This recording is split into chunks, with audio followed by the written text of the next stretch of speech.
Rain fell softly as people gathered around the fresh grave. The funeral was quiet. Friends, neighbors, and old business partners stood with their heads down, remembering a man who had spent his life helping others. Only one person stayed near the grave after everyone else stepped back. It was Daniel. He placed a single white flower beside the headstone and whispered, "Thank you for believing in me." A few steps away, his parents were not crying. Instead, they stood together, speaking in low voices with two expensive lawyers. Their faces showed no sadness. They kept looking at their watches, as if they wanted the funeral to end as quickly as possible. Several guests noticed their strange behavior. "They're already talking to lawyers?" one woman whispered. Another man slowly shook his head. "The funeral isn't even over." Daniel heard the whispers, but he said nothing. He simply looked at the grave one last time before quietly walking away. 3 weeks later, shocking news spread across the city. Daniel's parents had filed a lawsuit. They were demanding $92 million from the estate of the man they had ignored for years. The newspapers called it the biggest inheritance fight the town had ever seen. People argued everywhere. Some believed the parents would win because they were family. Others remembered how rarely they had visited the old man while he was alive. On the morning of the first court hearing, cameras filled the courthouse entrance. Reporters waited for family to arrive. Daniel stepped out of his car alone. He looked calm. His parents smiled with confidence as they walked inside beside their lawyers. Near the courtroom door stood an elderly lawyer holding a small sealed envelope. He never spoke. He only held it tightly in his hands. No one knew that one hidden clause inside that envelope was about to destroy everything Daniel's parents believed they were about to win. Long before the courtroom became filled with cameras, the truth had started inside a quiet hospital room. The old man had spent nearly 6 months fighting a serious illness. Every morning he looked toward the door, hoping someone from his family would visit. Most days, no one came. Daniel's parents always had an excuse. They were too busy. They had an important meeting. They promised to visit next week. Next week never came. Only Daniel kept showing up. He arrived after work with fresh fruit, warm coffee, and books the old man enjoyed reading. Sometimes they talked for hours. Other times they simply sat in silence and watched the rain through the hospital window. The old man noticed every small act of kindness. Daniel never asked about money. He never mentioned the estate. He never even asked to see the will. One afternoon, the old man smiled and asked, "Why do you keep coming?" Daniel answered without thinking, "Because no one should be alone." Those simple words stayed in the old man's heart. A few days later, he quietly called his lawyer. The meeting was private. No family members were invited. For nearly 2 hours, they reviewed every page of his estate plan. The old man made several changes, signed new papers, and placed one final document into a sealed envelope. Before leaving, the lawyer asked, "Are you certain?" The old man nodded. "People show their true hearts after a funeral," he said softly. "I want the truth to decide who receives my legacy." The lawyer locked the envelope inside his briefcase and promised not to open it unless the estate was challenged in court. Weeks later, after the funeral, Daniel's parents did exactly what the old man had expected. They filed the lawsuit. As the court date drew closer, the elderly lawyer quietly opened his safe, looked at the sealed envelope, and whispered, "They have no idea what they have just awakened."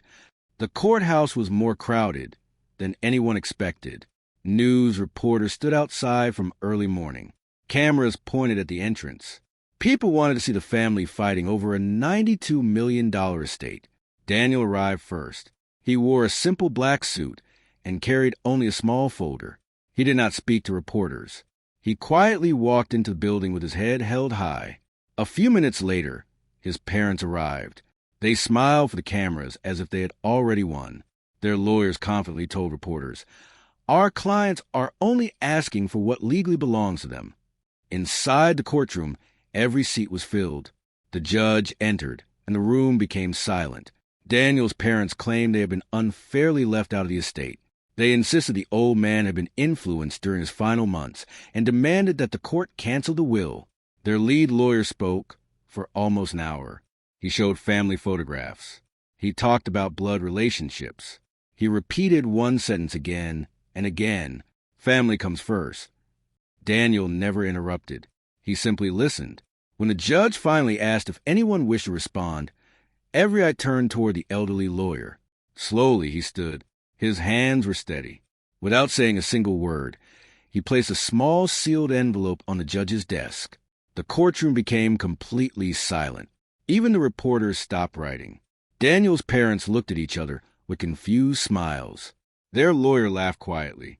"One envelope cannot change a $92 million case," he said with confidence. The elderly lawyer finally spoke. "It can, if the man who wrote a plan for this very day."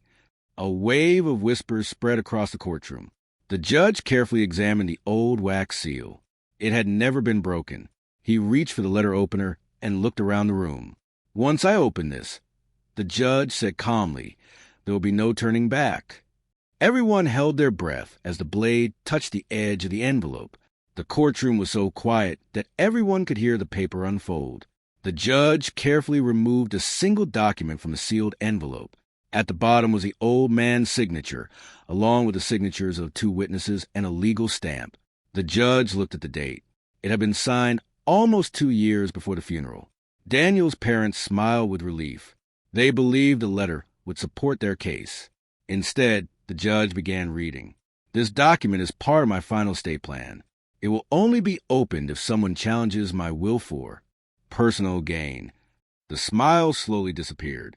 The judge continued. "Any person who files a lawsuit to increase their share of my estate will immediately lose every right to receive money, property, or future benefits from my estate." A loud gasp filled the courtroom. Daniel's mother's face turned pale. His father gripped the edge of the table. Their lawyers quickly searched through their files, hoping the judge had made a mistake. There was no mistake. The clause was legal. It had been written clearly, signed correctly, and witnessed according to the law. The judge paused before reading the final paragraph. "The share given up by anyone who challenges this shall be transferred to the person who stood beside me with kindness, loyalty, and no expectation of reward." Every person in the courtroom slowly turned toward Daniel. He lowered his eyes, shocked by what he had just heard. He had never known this clause existed. The elderly lawyer quietly nodded. "The old man wanted his actions to speak after he was gone," he said. Daniel's parents looked completely defeated, but the judge raised one finger. "There is still one more document attached to this clause," he announced. "It is a personal letter written by the deceased." The judge unfolded another page and said softly, "I believe everyone in this courtroom needs to hear what he wanted to say." The judge adjusted his glasses and unfolded the second sheet of paper. Unlike the legal document, this page was written by hand. The handwriting was slightly shaky, but every word was clear. The courtroom listened in complete silence. "If you are hearing this letter," the judge read, "it means someone chose money over love." Daniel slowly lowered his head. His parents stared at the floor. The letter continued. "A family is not measured by blood. A family is measured by who stays when life becomes difficult." Several people in the courtroom quietly nodded. The old man then described his final months. He wrote about the long hospital nights. He remembered waiting for footsteps outside his room. Most nights, no one came, but Daniel always did. "He never asked about my money," the letter said. "He brought me books, coffee, and hope.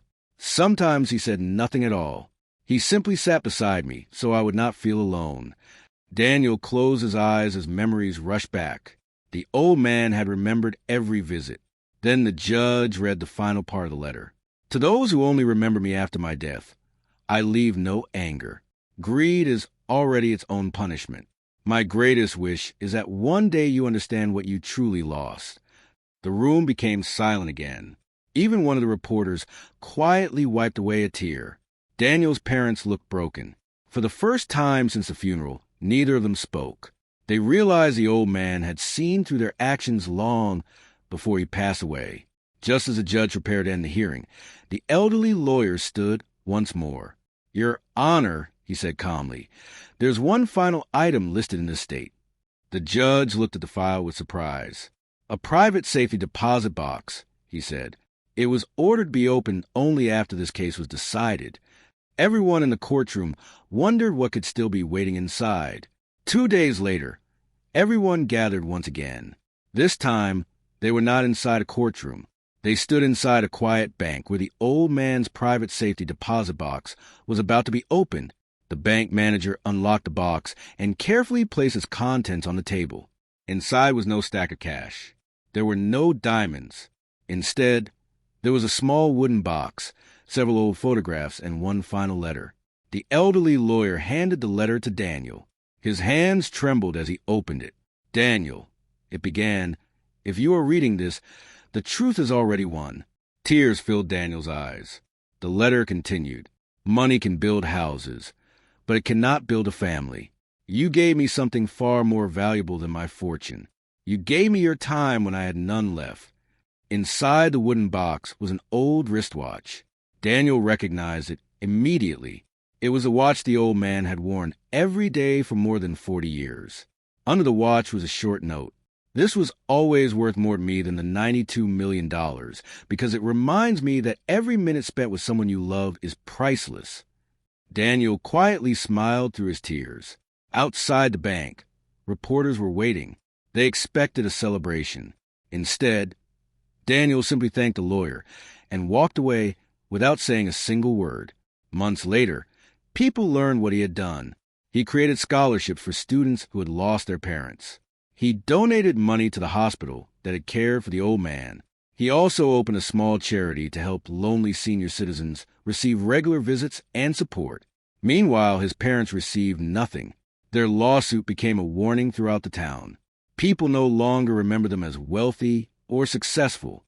They remember them as the family who lost everything because greed mattered more than love.